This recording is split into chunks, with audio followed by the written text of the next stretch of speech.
NCERT class 6 geography. NCERT क्यों पढ़नी चाहिए, जो कि बहस मजबूत करती है।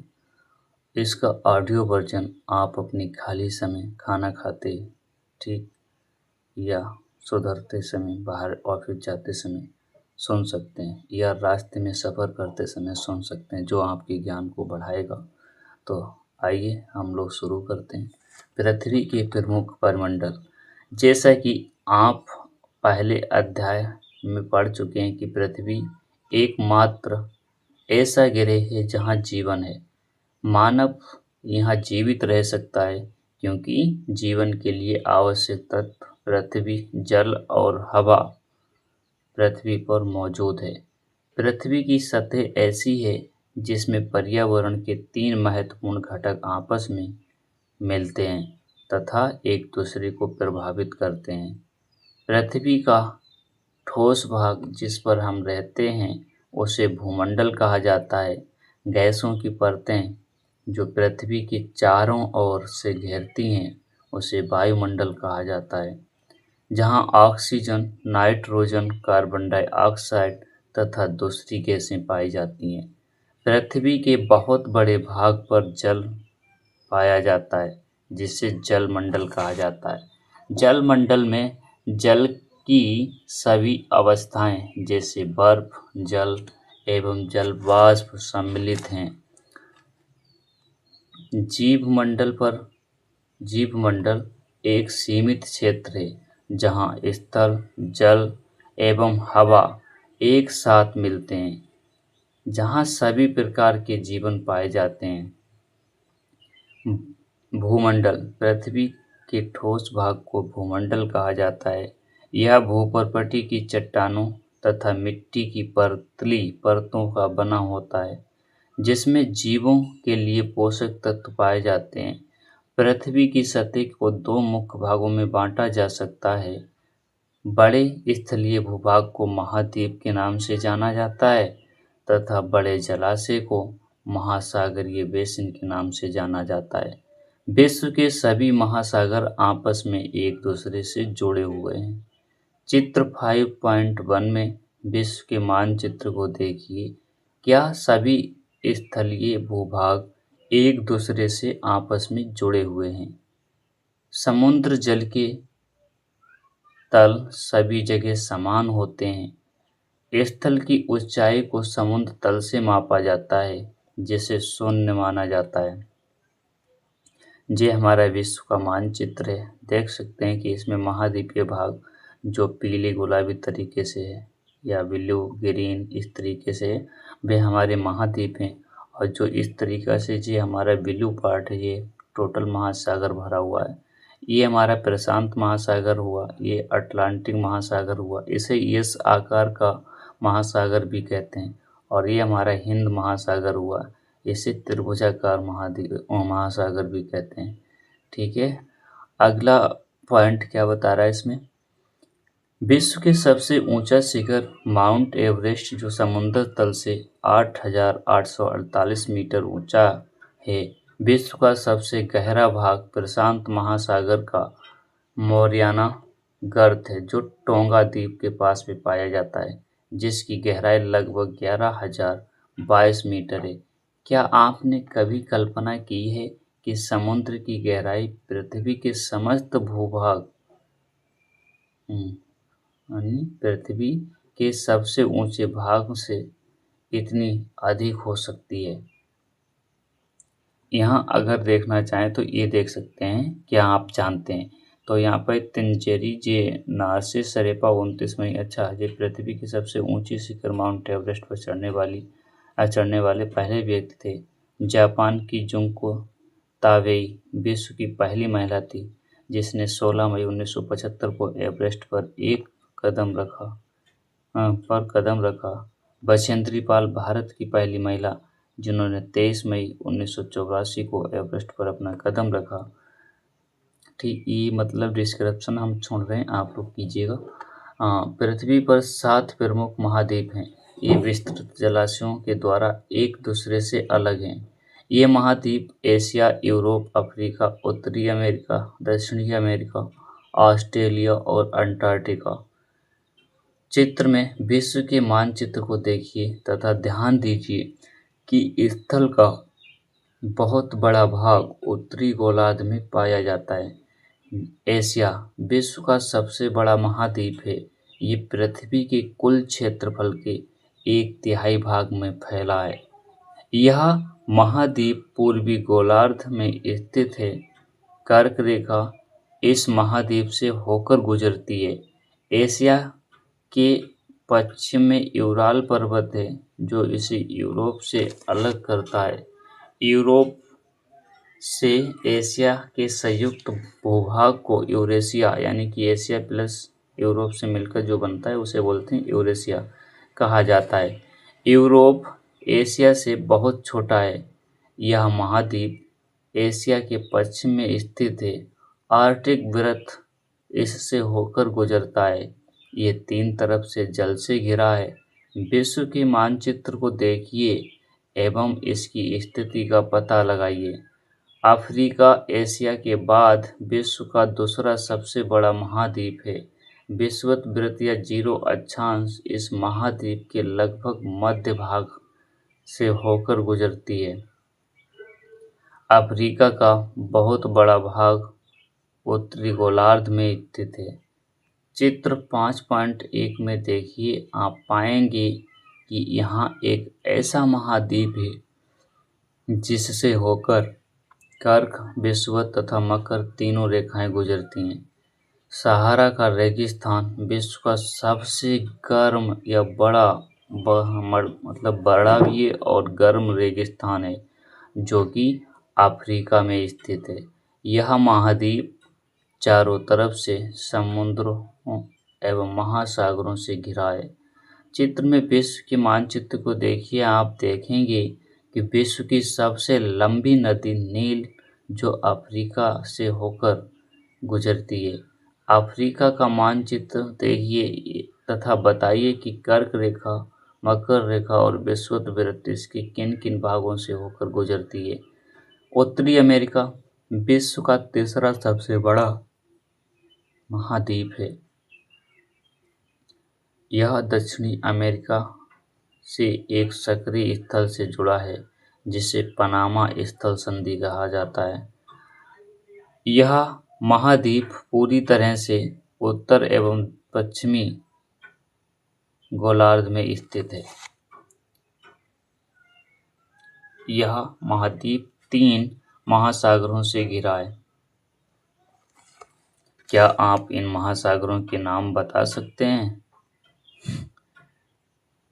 दक्षिणी अमेरिका का अधिकांश भाग दक्षिणी गोलार्ध में स्थित है। इसके पूर्व एवं पश्चिम में दोनों से 2 महासागर स्थित हैं।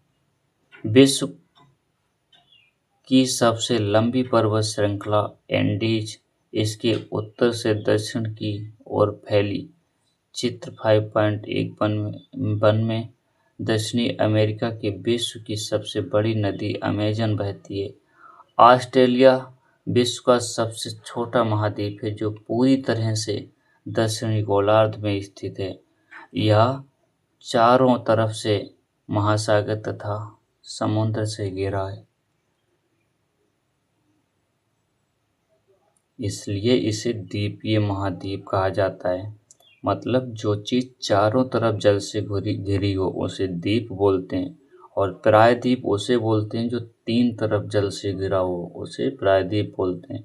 तो प्रायद्वीप हमारा भारत प्रायद्वीप में शामिल होगा जबकि ऑस्ट्रेलिया एक द्वीपीय महाद्वीप है। और यहाँ पे अगला महाद्वीप है हमारा अंटार्कटिका जो नीचे यानी कि दक्षिणी गोलार्ध में। अंटार्कटिका एक बहुत बड़ा महाद्वीप है जो कि दक्षिणी गोलार्ध में स्थित है। दक्षिणी ध्रुव इस महाद्वीप के मध्य में स्थित है। चूंकि यह दक्षिणी ध्रुव क्षेत्र में स्थित है इसलिए यह हमेशा मोटी बर्फ की परतों से ढका रहता है।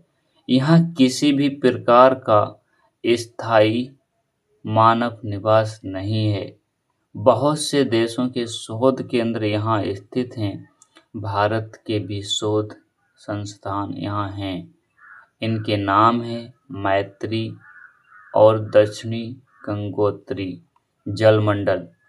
पृथ्वी को नीला ग्रह कहा जाता है, कारण पृथ्वी का 71% भाग जल तथा 29% भाग स्थल है। जलमंडल में जल तथा सभी रूपों में उपस्थित है। इसमें महासागरों एवं नदियाँ, झीलें, हिमनदियाँ, भूमिगत जल तथा जलमंडल या वायुमंडल की वाष्प सभी सम्मिलित हैं। पृथ्वी पर पाए जाने वाले जल का 97% से अधिक भाग महासागरों में पाया जाता है एवं वह इतना अधिक खारा होता है कि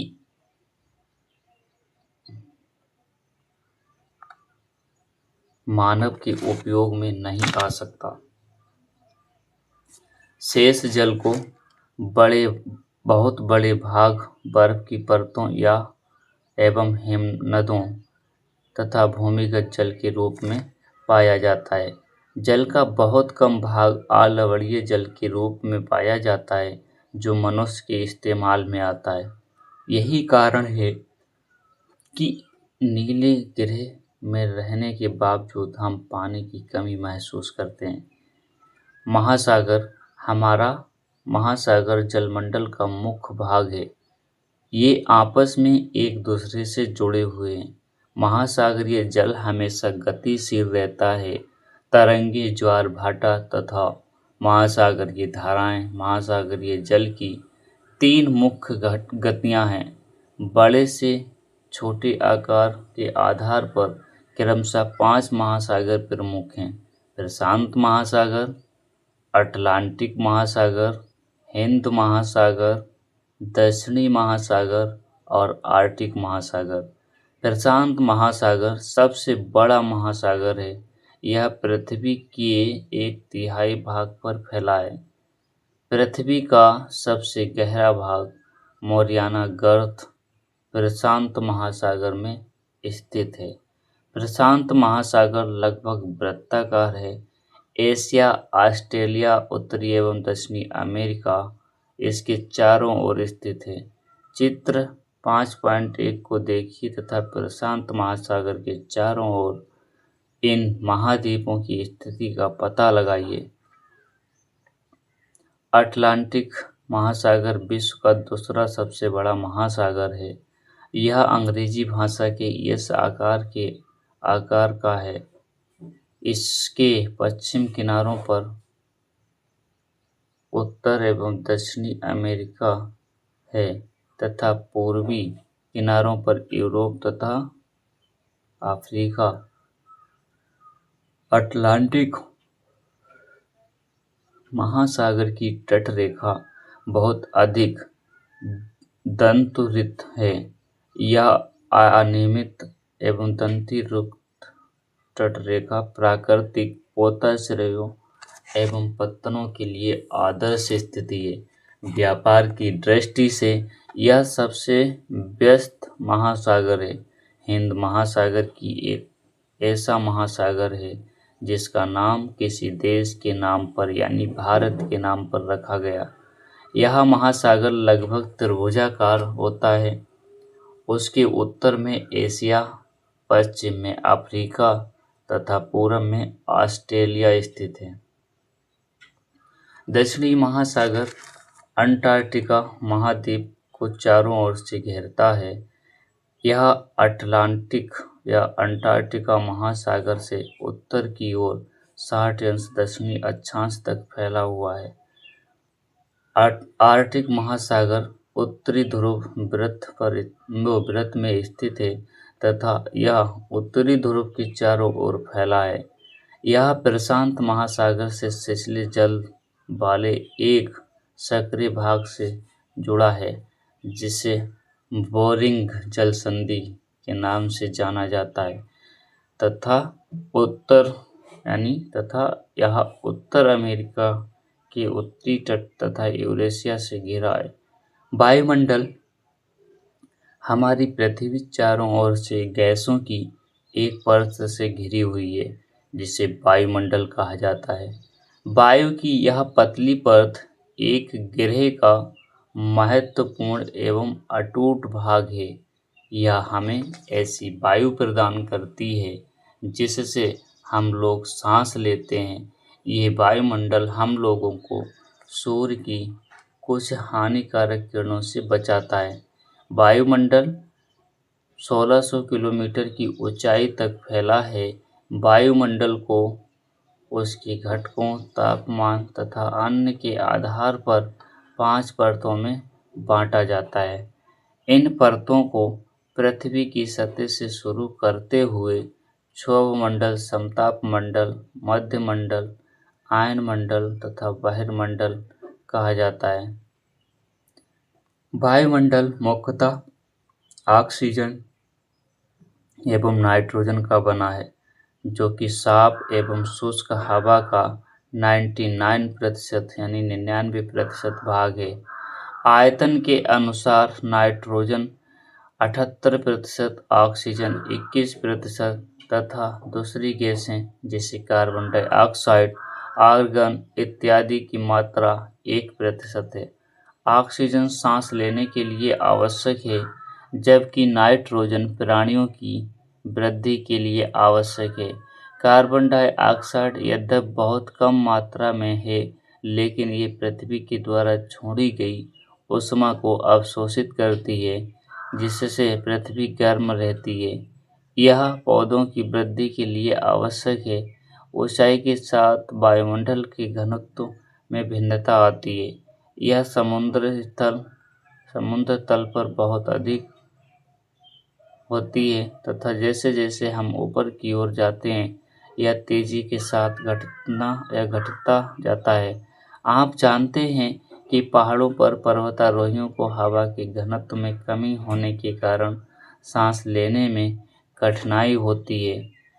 ऊंचाई पर सांस लेने के लिए जिन्हें अपने साथ ऑक्सीजन सिलेंडर लेकर जाना पड़ता है।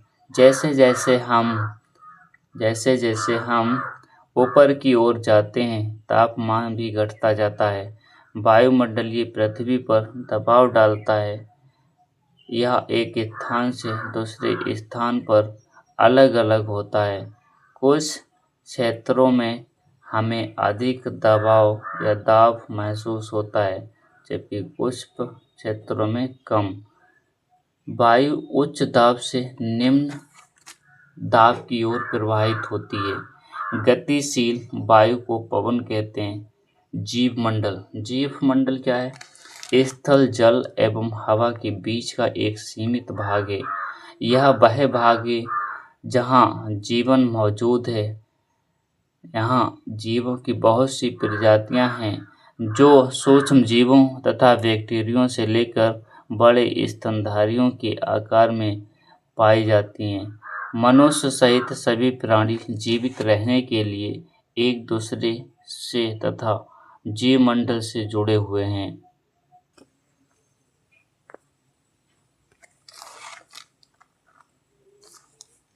जीवमंडल के प्राणियों को मुख्यतः दो भागों, जंतु जगत एवं पादप जगत में विभक्त किया जा सकता है। पृथ्वी की यह तीनों परिमंडल आपस में परस्पर क्रिया करते हैं तथा एक दूसरे को किसी न किसी रूप में प्रभावित करते हैं। उदाहरण के लिए, लकड़ी तथा खेतों के लिए वनों को काटा जाए तो इससे ढलुआ भागों पर मिट्टी का कटाव तेजी से होने लगता है। इसी प्रकार प्राकृतिक आपदाएं जैसे भूकंप से पृथ्वी की सतह में परिवर्तन हो जाता है। हाल ही में सुनामी के कारण अंडमान एवं निकोबार द्वीप समूह का कुछ भाग पानी में डूब गया। झीलों तथा नदियों में दूषित पदार्थों के प्रवाहित होने से उनका जल मानव के इस्तेमाल के लायक नहीं रह जाता। यह जल दूसरे जीवों को भी नुकसान पहुंचाता है। उद्योग, तापीय विद्युत संयंत्रों तथा गाड़ियों का उत्सर्जित पदार्थ वायु को दूषित करता है। कार्बन डाइऑक्साइड वायु का एक महत्वपूर्ण घटक है, लेकिन कार्बन डाइऑक्साइड की मात्रा में वृद्धि के कारण पृथ्वी के तापमान में वृद्धि हो रही है। इसे भूमंडलीय तापन कहा जाता है। इसलिए भूमंडलीय वायुमंडल तथा जलमंडल के बीच के प्राकृतिक संतुलन को बनाए रखने के लिए पृथ्वी के संसाधनों के सीमित उपयोग की आवश्यकता है। यहाँ अभ्यास प्रश्न है, इसे आप लोग करके देखिएगा। और हाँ, अगर आप लोगों का रिस्पॉन्स रहा तो इसके शॉर्ट्स नोट्स हम टेलीग्राम पर उपलब्ध करा देंगे। धन्यवाद।